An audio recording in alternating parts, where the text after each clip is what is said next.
अस्सलाम वालेकुम students, hope you all are fine. हम अभी लास्ट टाइम डिस्कस कर रहे थे अपने सेकंड लेक्चर को, सेकंड चैप्टर को, सॉरी, जो कि हमारा था मेजर्स ऑफ सेंट्रल टेंडेंसी और डेविएशन का। उसके अंदर हमारा जो एक लास्ट टॉपिक रह गया था, कुछ डिफाइंस थी। जैसे फॉर एग्जांपल हमारे पास फर्स्ट है काउंट। काउंट का एक नेम जो है वो लफ्ज पढ़ने से ही समझ में आ रहा है, काउंट, किसी चीज को काउंट कर लेना। फॉर एग्जाम्पल मेरे पास एक ग्रुप है नंबर ऑफ स्टूडेंट्स का। ठीक है, उसके अंदर कितने स्टूडेंट्स हैं मैं उन सबको क्या कर लूंगी, उनके ऑर्डर को देखते हुए उनको काउंट कर लूंगी। ठीक है, तो count is to say numbers one after the other in order to calculate the number of peoples और things in a group.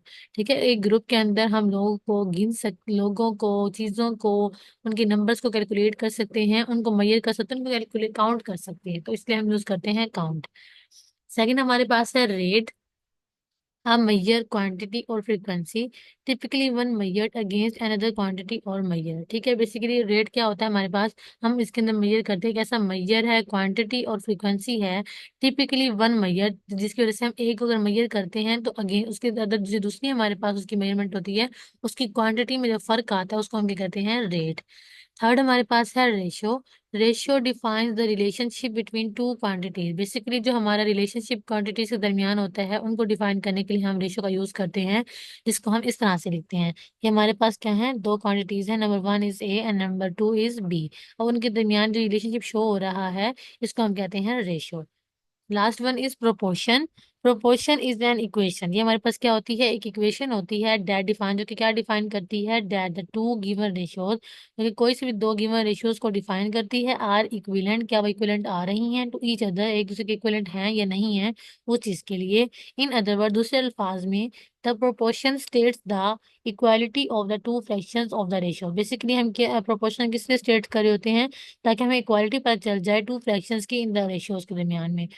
In proportion, if two sets of given numbers are increasing or decreasing, वो कह रहे हैं अगर हम दो sets ले लेते हैं नंबर्स के, अगर वो इंक्रीज और डिक्रीज हो रहे हैं by the same ratio, then the ratios are said to be directly proportional. तो उसे हम क्या कहते हैं, रेशियोज को डायरेक्टली प्रोपोर्शनल कहते हैं इन ईच अदर। ठीक है, इन ईच अदर, एक दूसरे के लिए, उसको हम डायरेक्टली प्रोपोर्शनल कहते हैं। उसके बाद अब हमने स्टार्ट करना है, ये हमारा यूनिट नंबर 2 जो है वही डिस्पर्शन का और सेंट्रल टेंडेंसी का, वो अल्हम्दुलिल्लाह कंप्लीट है। आज हमने जो स्टार्ट करना है वो हमारा है थर्ड चैप्टर, यूनिट नंबर 3, जो कि हमारा है distinguish test of significance. Test of significance को हमने यहाँ पे स्टडी करना है, डिस्क्राइब करना है कि टेस्ट ऑफ सिग्निफिकेंस क्या है। ये हमारा है unit number 3, distinguish test of significance। Test of significance are the method of reaching a conclusion। ठीक है, बेसिकली टेस्ट ऑफ सिग्निफिकेंस जो है वो हमारे पास method of reaching to conclusion, conclusion तक पहुंचने का हमारे पास एक क्या है, मेथड है, जिसके जरिए टू रिजेक्ट, हम रिजेक्ट कर सकते हैं और सपोर्ट कर सकते हैं the claim based on sample data. अपने डाटा के जो सैंपल है उससे हमने जो भी क्लेम किया है, जो भी ऑब्जर्व किया, जो भी मेजर किया है उसको, to measure the significance, significance को मेजर करते हैं। There are some predefined test which could be applied, उसके अंदर हम कुछ टेस्ट अप्लाई करते हैं। These test are called the test of significance. उन टेस्ट को हम क्या कहते हैं, टेस्ट ऑफ सिग्निफिकेंस। वो हमारे पास डिफरेंट तरह के हमारे टेस्ट होते हैं, जैसे कि हमारे पास होते हैं टी टेस्ट, जी टेस्ट, तो ये तमाम टेस्ट हम यूज करते हैं फॉर सिग्निफिकेंस के लिए। These test are called the test of significance, और सिंपली द सिग्निफिकेंट टेस्ट भी कहा जाता है।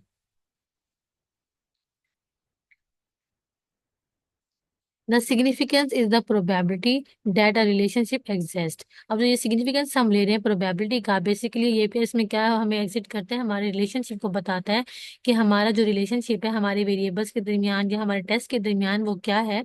उस चीज को टेस्ट करने के लिए हम इसका यूज करते हैं, टेस्ट ऑफ सिग्निफिकेंस का। ठीक है, उसके अलावा आता है हमारे पास सिग्निफिकेंस लेवल।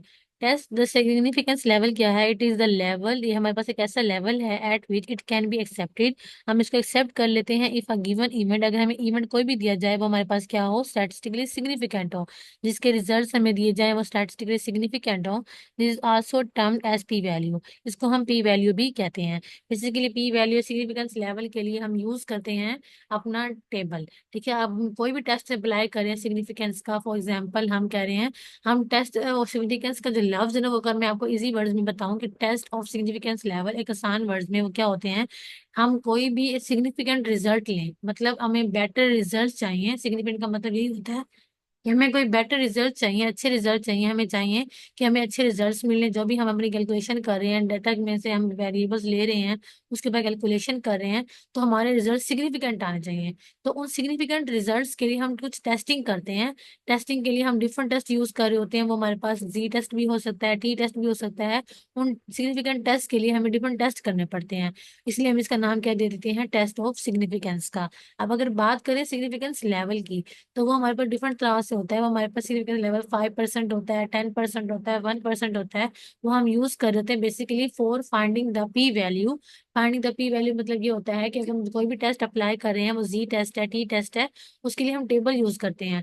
टेबल यूज करते हैं, वो हमें मिल जाते हैं आराम से टेबल। हमारे पास टेबल होते हैं, वो क्या भी हम यूज देखते हैं तो कुछ टेबल्स बने होते हैं। वो हमारे पास G test, T test, chi square test, इन तरह के टेस्ट के लिए होते हैं। तो उन जो हमारे पास टेबल्स होते हैं ना, उनके अंदर वैल्यूज हमें फाइंड करनी होती हैं अपने लेवल ऑफ सिग्निफिकेंस को देखते हुए। तो इसलिए इसका नाम क्या गया है, सिग्निफिकेंस लेवल। इसको पी वैल्यू भी कहा जाता है। मतलब हमने टेबुलेटेड वैल्यू से वैल्यूज को चेक करते हैं for by using a significance level. अब वो लेवल ऑफ सिग्निफिकेंस कुछ भी हो सकता है, 5%, 10%, 1%। ये जो हमारा 0 नंबर 3 था, तो उसका टॉपिक यही था कि हमने टेस्ट ऑफ सिग्निफिकेंस को डिस्टिंग्विश करना था कि वो है क्या टेस्ट ऑफ सिग्निफिकेंस। अब मजीद आगे चलते हैं, देखते हैं कि इसमें हम इस यूनिट जो हमारे पास 3 है, इसके अंदर हम क्या क्या स्टडी करेंगे, उसको देख लेते हैं। इसके कुछ कंटेंट्स मैंने यहाँ में लिखे हैं। सबसे पहले हम इसके क्लासिफिकेशन देखेंगे कि नल हाइपोथेसिस और अल्टरनेटिव हाइपोथेसिस क्या होता है, इसको हम किस तरह लिखते हैं। ठीक है, क्लासिफिकेशन देखते हैं। सेकंड में हमारे पास आता है नल और उसका ऑल्टरनेटिव हाइपोथेसिस, देखते हैं कि वो क्या है होता है। थर्ड हमारे पास होता है पी वैल्यू। जब हमने लेवल ऑफ सिग्निफिकेंस की बात की है, उसके लिए पी वैल्यू वाली बात यहाँ पे दोबारा आ गई है। तो आगे करेंगे तो आपको चीजें मजीद क्लियर होती जाएंगी। फोर्थ नंबर पे हमारे पास आता है एरर्स इन अ स्टडी, कि हमारे स्टडी के दौरान जो एरर्स आ रहे होते हैं, उनको हमें स्टडी करना होता है, जो कि बाय चांसेस आ रहे होते हैं। तो उसके अंदर हम पावर ऑफ स्टडी को भी इंशाल्लाह डिस्कस करेंगे। फिर हमारे पास फिफ्थ पॉइंट पे आएगा जिसको हम स्टडी करेंगे, वो हमारे पास होते हैं पैरामीट्रिक टेस्ट। पैरामीट्रिक टेस्ट के अंदर हम डिफरेंट टेस्ट को देखेंगे, chi square test, T test, ANOVA test, इन चीजों को स्टडी करेंगे। तो नंबर 6 पे हमारे पास आता है नॉन पैरामीट्रिक टेस्ट को भी हम डिस्कस करेंगे, और इसके अलावा बायस को भी। ये हमारे पास है टेबल ऑफ कंटेंट, जो कि हम ये नंबर 3 में फॉलो करेंगे और इन तमाम चीजों को स्टडी करेंगे। सबसे पहले अगर बात करते हैं क्लासिफिकेशन की, तो क्लासिफिकेशन के अंदर हम उसकी दो टाइप्स को डिस्कस करेंगे। सबसे पहले हमारे पास है ऑल्टरनेटिव हाइपोथेसिस, और सेकंड हमारे पास है नल हाइपोथेसिस। इसको हमें सबसे पहले देखना है कि नल हाइपोथेसिस क्या होता है या ऑल्टरनेटिव हाइपोथेसिस क्या होता है। ऑल्टरनेटिव हाइपोथेसिस क्या होता है, an alternative hypothesis is a claim about a population parameter that will be true if the null hypothesis is false.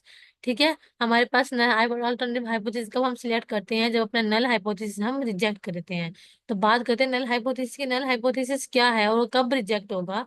ठीक है, null hypothesis is a claim, ये हमारे पास क्या होती है, एक क्लेम होती है, स्टेटमेंट हो सकती है अबाउट अ पॉपुलेशन पैरामीटर, हमारे पॉपुलेशन पैरामीटर को लेकर। मतलब हमें कोई पॉपुलेशन पैरामीटर दे दिया जाए, प्रोपोर्शन दे दिया जाए, मीन दे दिया जाए, स्टैंडर्ड डेविएशन दिया जाए, तो हमारे पास जितने भी पॉपुलेशन पैरामीटर्स होते हैं, उनको देखते हुए हम कोई स्टेटमेंट बनाते हैं that is assume to be true, जो कि हम अज्यूम कर रहे होते हैं कि हो सकता है कि वो ट्रू हो। ठीक है, until it is declared false, जब तक कि वो फॉल्स नहीं होगी तो हमारे अंदर अज्यूम यही रहेगा कि वो स्टेटमेंट हमारे पास क्या है, ट्रू है।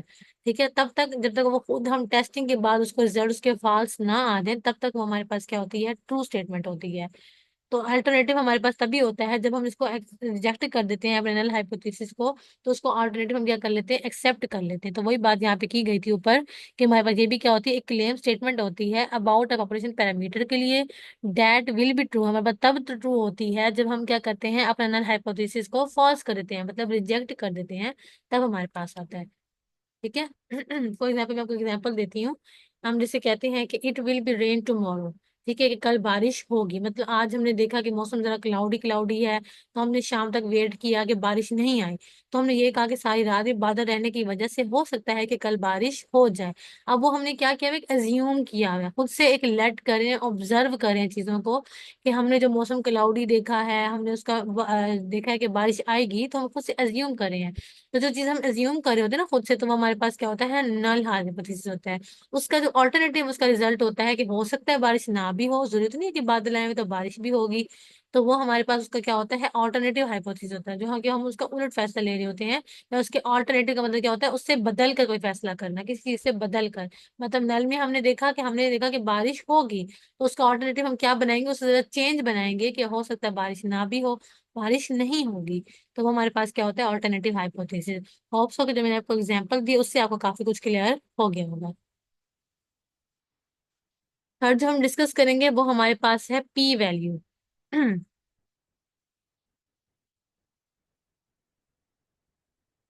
कि पी वैल्यू हम किस तरह फाइंड करते हैं। अब P value is the probability, basically हमारे पास पी वैल्यू क्या होती है, एक प्रोबेबिलिटी होती है, ठीक है, that the computed value of a test statistic is at least as extreme as the specified value of the test statistic when the null hypothesis is true.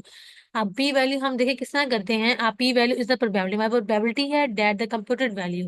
Computed value वो होती है जो कि हम कोई टेस्ट स्टैटिस्टिक अप्लाई करें, जैसे हमने पहले टेस्ट ऑफ सिग्निफिकेंस में बात की थी कि हम अपने सिग्निफिकेंट रिजल्ट्स के लिए कुछ टेस्ट अप्लाई करते हैं। ठीक है, कुछ टेस्ट को यूज करते हुए हम उसकी चेक करते हैं एक्यूरेसी और उसके रिजल्ट्स को देखते हैं।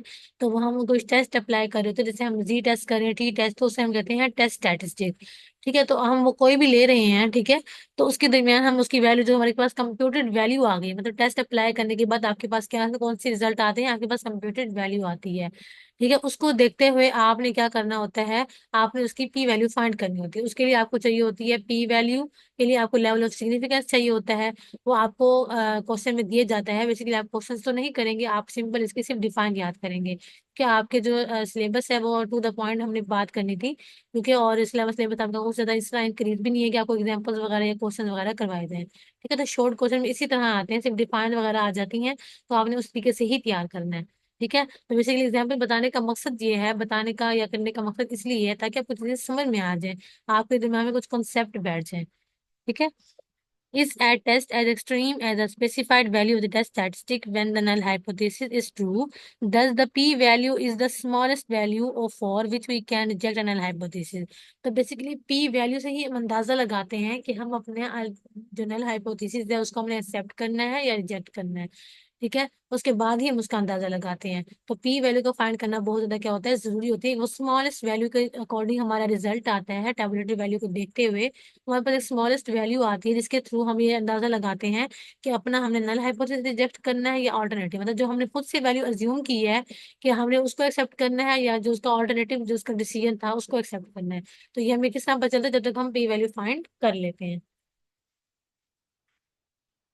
उसके बाद हमने टेबल ऑफ कंटेंट में देखा था सबसे पहले कि हम डिस्कस करेंगे क्लासिफिकेशन को। क्लासिफिकेशन के अंदर हमने नल उस ऑल्टरनेटिव हाइपोथेसिस को देखा था, उसके बाद उसका सेकंड हमने डिस्कस करना था उसका नल हाइपोथेसिस, वो भी हम डिस्कस कर चुके हैं। फिर थर्ड हमने डिस्कस करना था पी वैल्यू को, वो भी हमने कर लिया कि पी वैल्यू किस तरह करते हैं। अब हमारे पास जो है वो है एरर्स इन अ स्टडी। ठीक है, जो हमारे स्टडी के दौरान एरर्स आ जाते हैं उनको हम किस तरह स्टडी करते हैं वो देखने के लिए हमारे पास एरर दो तरह के होते हैं। एक जो हम टेस्टिंग के अंदर देख रहे होते हैं ना, टेस्ट ऑफ सिग्निफिकेंस के अंदर देख रहे होते हैं, वो हमारे पास दो तरह के एरर्स होते हैं, जिसको हम नेम से डिनोट करते हैं कि टाइप 1 एरर और टाइप 2 एरर। अब ये क्यों होते हैं, क्योंकि क्या ना, इसलिए नाम ये क्यों रखा गया ये आपको हम थोड़ा सा पढ़ लेते हैं। टाइप 1 एरर, जिसको हम फॉल्स पॉजिटिव कहते हैं। फॉल्स पॉजिटिव का मतलब ये है कि रिजल्ट्स तो उसके पॉजिटिव होते हैं, उसके बावजूद उसको हम क्या कर देते हैं, रिजेक्ट कर देते हैं। तो occurs if an investigator reject null hypothesis that is actually true. वही बात की गई कि अगर इन्वेस्टिगेटर है या रिसर्चर अपना कोई क्वेश्चन कर रहा है, अगर वो रिजेक्ट कर देता है अपने नल हाइपोथेसिस को, लेकिन वो एक्चुअली हमारे रिजल्ट्स क्या हैं, ट्रू हैं, उसके बावजूद भी वो रिजेक्ट कर रहा है, तो वो हमारे पास कौन सा एरर होता है, टाइप 1 एरर होता है। ठीक है, और टाइप 2 एरर क्या होता है, फॉल्स नेगेटिव। ठीक है, अब हमारे पास रिजल्ट्स नेगेटिव ही हैं, ठीक है, और हम उसको फॉल्स कर रहे हैं, तो हमारे पास क्या होगा, टाइप 2 एरर आ रहा है। अब वो कब अकर करता है, if the investigator falls to the reject null hypothesis that is actually false in the population.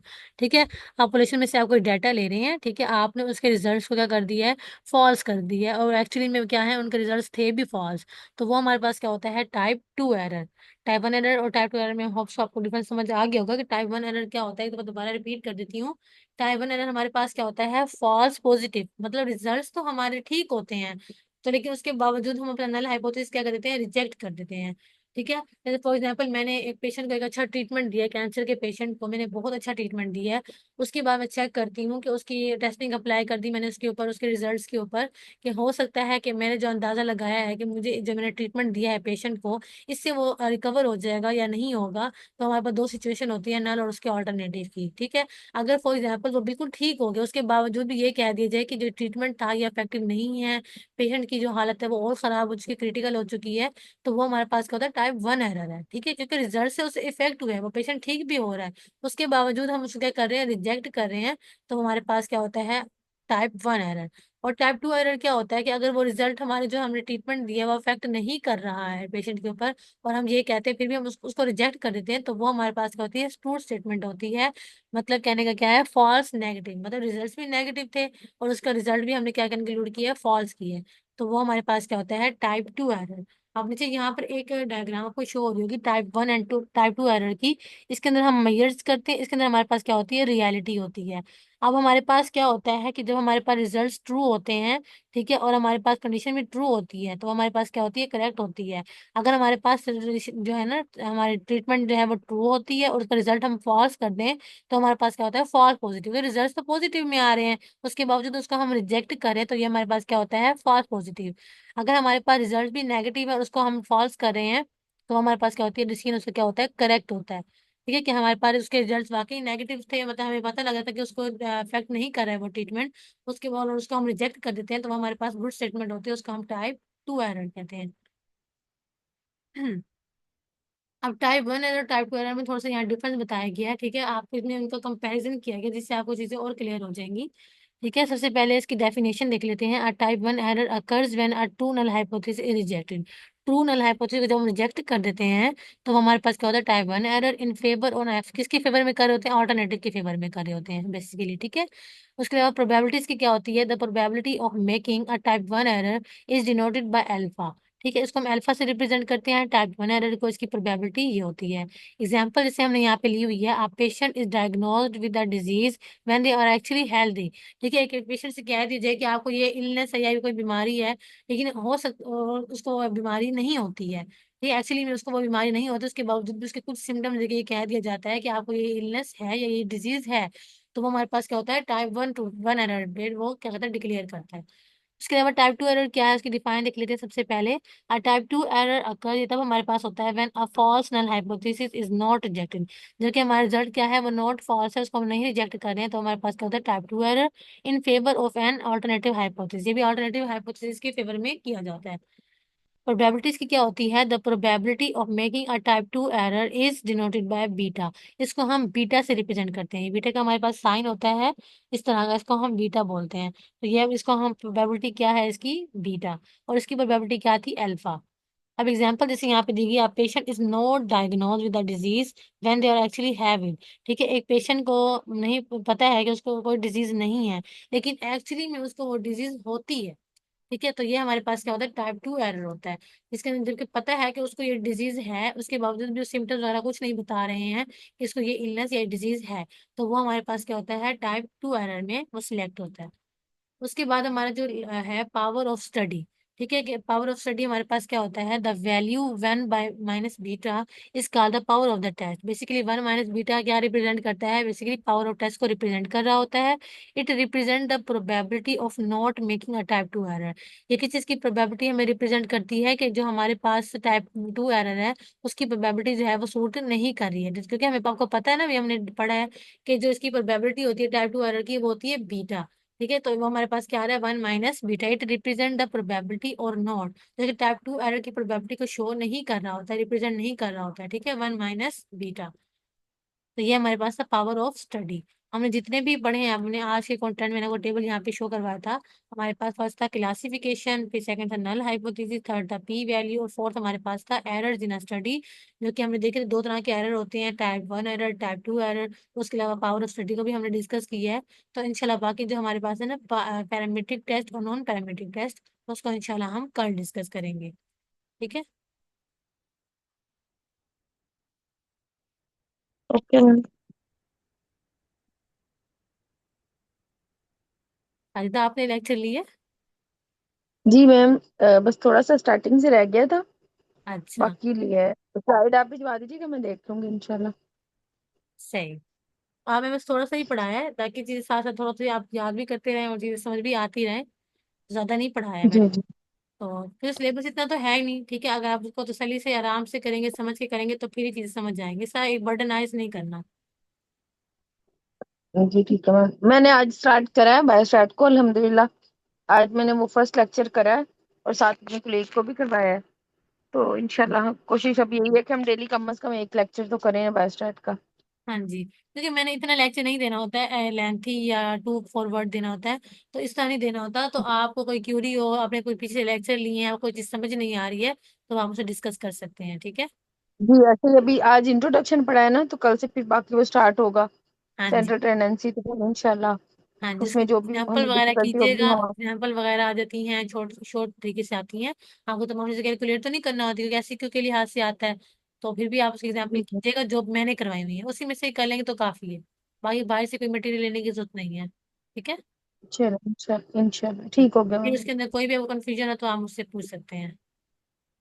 जी जरूर इंशाल्लाह। जी। आप कौन सी बता रही थी कोलीग आपके साथ हैं, उनका नेम मुझे बता दें। शाइस्ता। शाइस्ता। Okay okay.